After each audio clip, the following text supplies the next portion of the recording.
nk'uko mubibona ngaha ku bitaro by'abasirikare byo mu Kamenge twatunganije igikorwa cyo gusuzuma ku buntu abagwayi bafise ingorane zo mu matwi. Intumbero ya mbere nuko mu byo dusanzwe dukora turota ineza y'umunyagihugu afise amagara meza, tutibagiye umunyagihugu afise amatwi akora neza.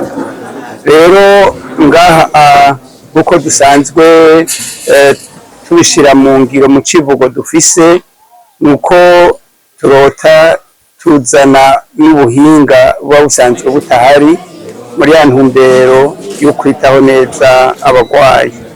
Rero twatumye ko ngaha kugira ngo dusuzume izi ngwara zo mu matwi, hanyuma abo dusanzwe bafise izo ngwara turaba ingene twobatunganiriza kubera ubu turafise ubushobozi. Ubwo bushobozi ni ubuhe? Ni naco gituma dusa nuko twabahamagaye.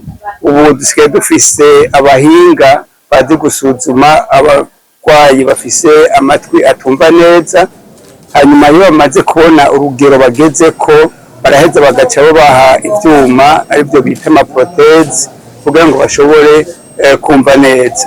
Rero tumaze iminsi haraciye nk'ikiringo kirenga umwaka ivyo dusanzwe tubikora ngaha ku bitaro by'abasirikare byo mu Kamenge. Tukibaza yuko ngira benshi ntibari bwabimenye, ni nako karyo rero kugira ngo dushobore kubibwira abanyagihugu, haba abo ngaha mu gihugu eka n'abanyamahanga bari ngaha mu gihugu, bamenye yuko ubwo bushobozi tufise ngaha ku bitaro by'abasirikare byo mu Kamenge.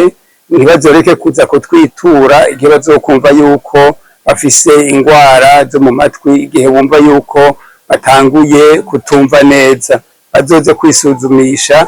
Bafise abahinga bakwiye bazobasuzuma kandi bace babavura bibereye. Uno munsi twabikoze ku buntu, mugabo abasanzwe bakuze murazi yuko batari muri wa mugambi wo kuvurwa ku buntu w'abapfasoni bibungenze canke abana bo bafite imyaka ari munsi y'itanu. Aba rero bakuze igihe dutoye ico bagwaye turaheza tukabavura.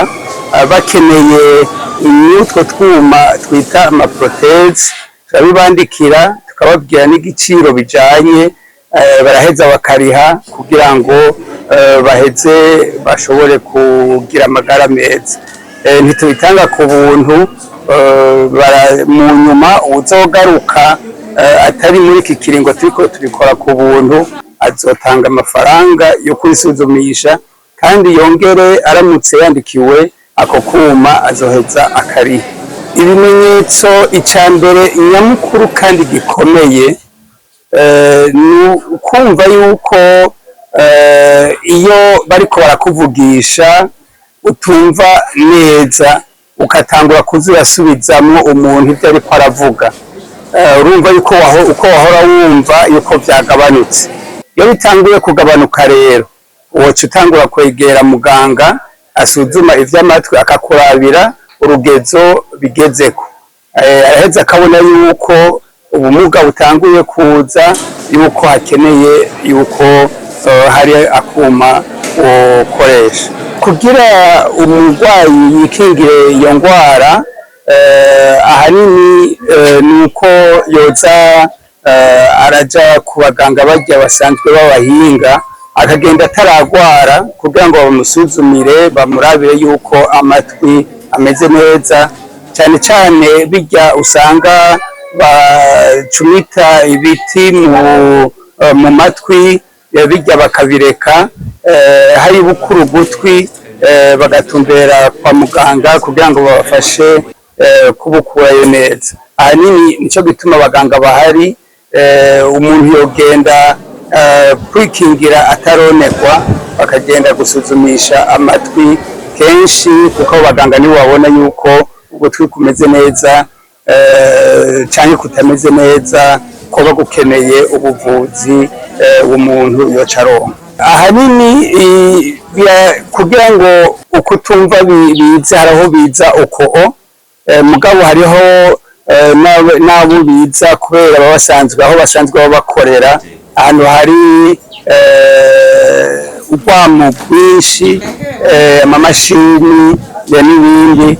Ivyo rero nk'igihe ubona ukorera ahantu hamwe na ngaho woca kwisuzumisha gusaba impanuro abaganga bajejwe ivy'amatwi baraheza bakakubwira ingene wo kwifata.